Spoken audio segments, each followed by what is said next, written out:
So here we have the Nissan Qashqai on a 66 plate. I'm going to start off by showing you around the outside of the car, and then we'll hop in and run through some controls on the inside. From the outside though, you can see it's a 5-door car with alloy wheels and tinted windows. We're going to start off inside the boot area first of all. As we approach the back of the car, you can see we have reversing sensors. Plenty of boot space as well, along with that 60-40 split folding rear seat, should you wish to increase this space even further again. And these two tray sections are both removable to give you even more space underneath that, and you can even use them to divide the boot up into sections, as you can see. Okay, so we're just going to work our way back around to the front of the car, and then we'll hop in and run through some controls on the inside of it from there. Now that we've done a full circle though, you can see it's in lovely condition the whole way round. Just briefly, before we climb in, I think it's well worth seeing the interior from this exterior point of view. There's plenty to run through on the dashboard, so let's hop in and we'll do that right now. Okay, now that we're inside the car, we're going to start with the dials. Over on the left-hand side, first of all, we have the rev counter and coolant temperature gauge. On the right-hand side, the speedometer and fuel gauge for the car. And then in the centre, the main trip computer, which includes the total miles. They are 67,071. We have a digital readout for the speedometer above that, as you can see. You can change that information for various different things using the buttons on the steering wheel just here. We have our stereo controls over that side as well, cruise control, speed limiter and phone controls all on the right hand side there. And then in the centre, the main touchscreen.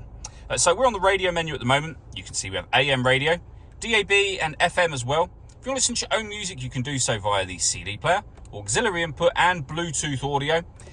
In order that you can use Bluetooth audio, you need to pair up your phones. Hit the phone button, you then hit connect and follow the instructions on screen from there. This car's got satellite navigation, really nice, clear colour display. It's a very easy system to use. And on top of all of that, we also have a 360 parking camera. So reversing camera there and a bird's eye view image of exactly where the car is parked on the left-hand side. And it goes a couple of steps beyond that. If you press the camera button, you get the front-facing camera and the bird's eye view. Press it again. Front-facing camera and the front near side, so passenger side wheel for the car.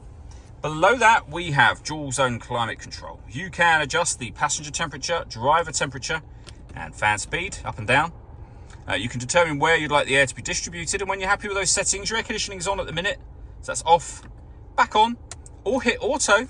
The car will now take control of the direction of the air and fan speed to maintain the temperatures that you've asked for.